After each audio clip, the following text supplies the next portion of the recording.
സ്വീകരിക്കാനുള്ള മനസ്സിലാവത്തേക്ക് കിട്ടാൻ വേണ്ടി പ്രാർത്ഥിക്കണം. അച്ഛൻ പറഞ്ഞ് തീർച്ചയായിട്ടും തരും, ദൈവം തരും. അതിനുശേഷമേ കുട്ടികൾ ഉണ്ടാകുന്നത്. ഞാൻ പറയാമെന്നുണ്ടെങ്കിൽ ആ സമയങ്ങളിൽ 8 വർഷം ഞാൻ യാതൊരു തരം മാർഗങ്ങളും ഉപയോഗിച്ചിട്ടില്ല. കാരണം കത്തോലിക്കാനായിട്ട് പേടിയുള്ളതുകൊണ്ട് ഉപയോഗിച്ചിട്ടുണ്ട്. എന്നാൽ അതുകൊണ്ടാണ് കുട്ടികൾ ഉണ്ടാകുന്നുള്ള പേടി ഉണ്ടായത്. അപ്പോൾ അച്ഛൻ ഇങ്ങനെ പറഞ്ഞു. അതിനുശേഷം എനിക്ക് എന്റെ മനസ്സിൽ ഇങ്ങനെ അനുഭവപ്പെട്ടു, എനിക്ക് കുട്ടികൾ, ദൈവത്തിന് വേണ്ട കുട്ടികൾ, ദൈവം ആഗ്രഹിക്കുന്ന കുട്ടികൾ എനിക്കുണ്ടാവുമല്ലോ, ദൈവത്തിന് പദ്ധതിയുള്ള കുട്ടികൾ ഉണ്ടാവുമല്ലോ. ആ കുട്ടി എനിക്ക് കാണണമെന്ന് ആഗ്രഹമാണ്. ശരിക്കും അതൊരു 3 മാസം എന്റെ മനസ്സിൽ കാണാൻ വേണ്ടി രൂപപ്പെട്ടതിന് ശേഷം മാത്രമേ ആ 8 വർഷത്തെ പീരീഡിൽ ഒന്നും ഉപയോഗിക്കാതിരുന്നെങ്കിലും കുട്ടികൾ ഉണ്ടാവാൻ ഇടയാക്കിയത്. ഞാൻ ആ ഒരു കഴിഞ്ഞു പോകും. 1ാമത്തെ ഓപ്പറേഷനായിരുന്നു. 2ാമത്തെ ഓപ്പറേഷൻ. 2ാമതായപ്പോഴത്തേക്കും പറഞ്ഞ് 2 സിസേറിയനെ പാടുള്ളൂ. 3ാമത്തത് സിസേറിയനാണെങ്കിൽ പ്രയാസമാണ്. സാധാരണ വരാനുള്ളൂ. പ്രയാസമാണ്, പാല് ചെയ്യരുത്. അങ്ങനെ ഇരുന്ന സമയത്ത് 3ാമത് 2ാമത്തെ നിർത്തിയില്ല. എന്നാൽ നിർത്താനിരുന്നത് എന്റെ പല ആത്മീയ ഗുരുക്കൾ പോലും, അല്ലെങ്കിൽ ഞാൻ ആത്മീയമായിട്ട് എന്താ ചെയ്യുന്ന വളരെ ശക്തമായ വലിയ നിലനിൽക്കുന്നവർ പോലും അത് കുറ്റപ്പെടുത്തിക്കൊണ്ട് അത് ചെയ്യാൻ പാടില്ല. ശാസ്ത്രം അല്ലെങ്കിൽ വൈദ്യനായി ചെയ്യുക, വൈദ്യനെ ബഹുമാനിക്കേണ്ട.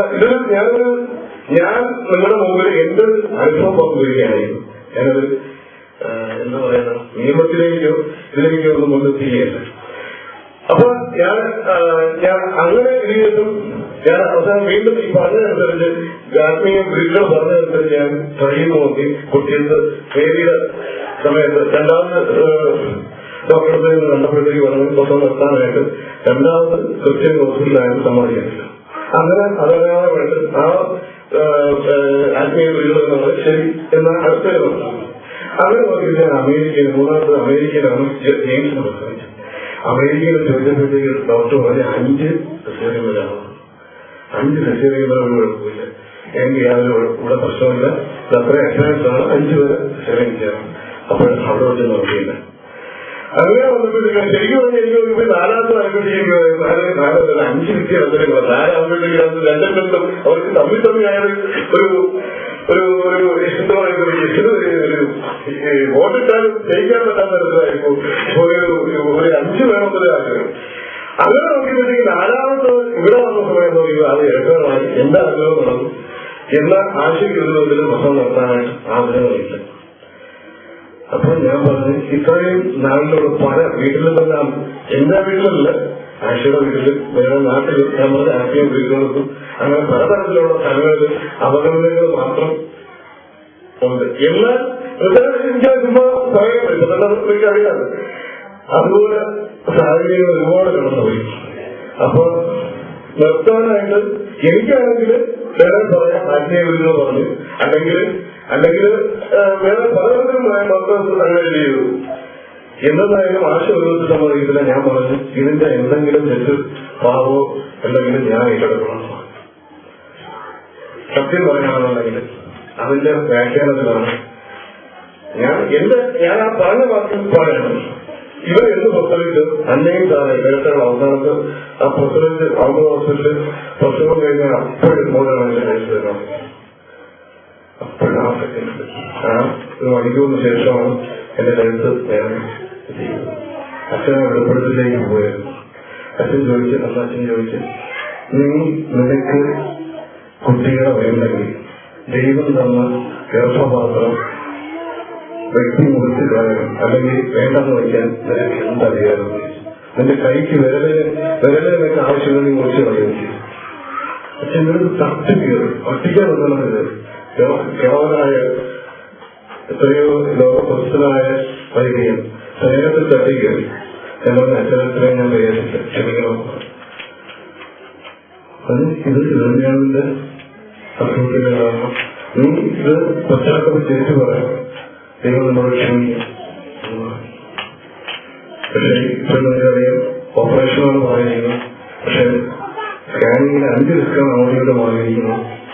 അത് 6 ഇഞ്ച് നീളമുള്ള, ഞാൻ പലപ്പോഴും പറയാനുള്ള വീട് ഒത്തിരി ചെയ്തു, 6 ഇഞ്ച് നീളമുള്ള റോഡ്, സ്റ്റീൽ റോഡ്, 5 പ്ലേറ്റുകളും, ഓരോ പ്ലേറ്റിൽ 6 സ്ക്രൂവും വെച്ചുള്ള പെർമനന്റ് ഓപ്പറേഷനാണ് ഇന്നും ഇവിടുത്തെ അഹമ്മദ് ഹോസ്പിറ്റലിലെ ഡോക്ടർ അലിറാസയും ബാക്കി നാട്ടിലാണെങ്കിൽ എന്റെ കസിൻ ഡോക്ടറാണ് സ്കാൻ ചെയ്യുന്നത്. ഇതുവരെയും ആക്സിഡന്റ് അല്ല, ഒടിഞ്ഞ് തലാക്കുന്ന ആക്സിഡന്റ് അല്ല ഇങ്ങനത്തെ കേസും കണ്ടിട്ടില്ല. ഇത് തന്നെയാണ് എന്റെ പല രോഗങ്ങളുടെയും ഒരു കാരണം. എനിക്കറിയാൻ ക്ഷണങ്ങളുണ്ട്. എന്നാൽ ഇന്ന് എനിക്ക് വേദനയില്ല. ദൈവം എന്നോട് ക്ഷമിച്ചു. അല്ലെങ്കിൽ ഈ ഓപ്പറേഷൻ ഇല്ലാതെ ദൈവം ശരീരത്തിൽ എന്നോട് ക്ഷമിച്ചത് ധാരാളമായിട്ട് വേദന എനിക്ക് ദൈവം. ഞാൻ പറഞ്ഞു വന്നത് നമ്മൾ ഈ പല കാര്യങ്ങളിൽ എന്തൊക്കെയാണോ ചിന്തിക്കേണ്ടത്, എന്തൊക്കെയാണോ മാർഗം തേടേണ്ടത്, കൂടാതെ ചെയ്യേണ്ടത് ഉണ്ടാക്കും. ദൈവസന്നിധിയിൽ നേരത്തെ പറഞ്ഞതുപോലെ ഞാൻ പല ആത്മീയ ആൾക്കാർ പ്രവർത്തിക്കുന്നതാണ്. പക്ഷെ ഇന്നും പലരും ഇല്ല. ആത്മീയതയിലാണ് ഏതു തരത്തിലുള്ള ഭാവം മൂലമാണെന്ന് ചില സമയങ്ങളിൽ അവർക്ക് ചോദിച്ചാൽ അവർ ഒരു ദിവസം ദൈവമില്ലാതെ പറയുന്നത് കേൾക്കാം. പ്രത്യേകിച്ച് ഇത് 4 ഓപ്പറേഷനായിട്ട് ഒരു ദൈവം ശബരിമലയിൽ ഞാൻ അതിന്റെ വാക്കുകൊണ്ട് പറഞ്ഞതാണ്. എങ്കിലും ദൈവത്തിന്റെ സന്നിധിയിൽ അതൊന്നും ഇടപെടില്ല. നമ്മൾ ആലോചിച്ച് നോക്കുക, നമ്മുടെ 2 ജനങ്ങൾ മുമ്പുള്ള അപ്പന്മാര് അല്ലെങ്കിൽ അവർക്ക് എത്ര മക്കളൊക്കെ ഉണ്ടായിരുന്നു, അവരെന്ത് ചെയ്യാറില്ലായിരുന്നു. ദൈവം അവരെയാണ് നല്ലതായിട്ട് കാണുന്നത്. നമ്മുടെ ജനറേഷനാണ് എങ്ങനെ ചെയ്യണമെന്നൊരു അഭിപ്രായം പറയാൻ ഞാനാണുള്ളത്. പക്ഷെ ഇത് ചെയ്യുമ്പോഴും നിസ്സാരമായി ചെയ്യും. ആലോചിച്ച് ദൈവസന്നിധിയിൽ ശാപത്തിനും ഈ പറയുന്ന പതിനോ വലിയ വില കൊടുക്കുകയും ഒന്ന് വളരെ ഞാൻ കുറിച്ച് 2 കരിസ്മാറ്റിക്കില് വളരെ വലിയ നിലയിലിരിക്കുന്ന വലിയ ലീഡർഷിപ്പ് പൊക്കിലുള്ള ആൾക്കാർ ചുമ്മാതാണ് പറയുന്ന കൃത്യമാണ്.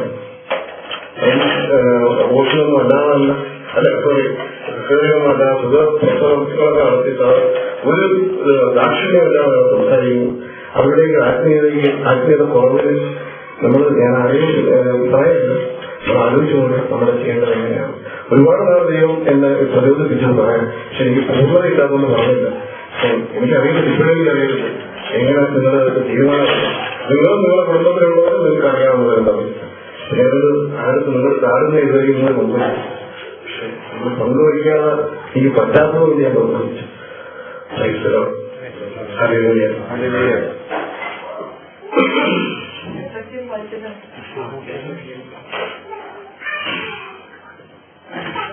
എസ്എകേലിന്റെ പുസ്തകത്തിൽ എങ്ങനെ പറയുന്നു? 47:22 പറയുന്നു, നിങ്ങൾക്ക് നിങ്ങളുടെ ഇടയിൽ താമസിക്കുക കുട്ടികൾ ജനിച്ച് അവിടെ പാർക്കുന്ന വിദേശികൾക്കും പൈതൃകാവകാശമായ പങ്കുവയ്ക്കണം. അവർ നിങ്ങളുടെ സ്വദേശീയരായ ഇസ്രായേൽ മക്കളെ പോലെ ആയിരിക്കണം. ഇസ്രായേൽ ഗോത്രങ്ങളുടെ ഇടയിൽ നിങ്ങളോടൊപ്പം അവർക്കും ഓഹരി അവകാശം ലഭിക്കണം. പരദേശി പാർക്കുന്ന ഗോത്രം ഏതോ ആ ഗോത്രത്തിൽ തന്നെ അവരും ഓഹരി കൊടുക്കണം.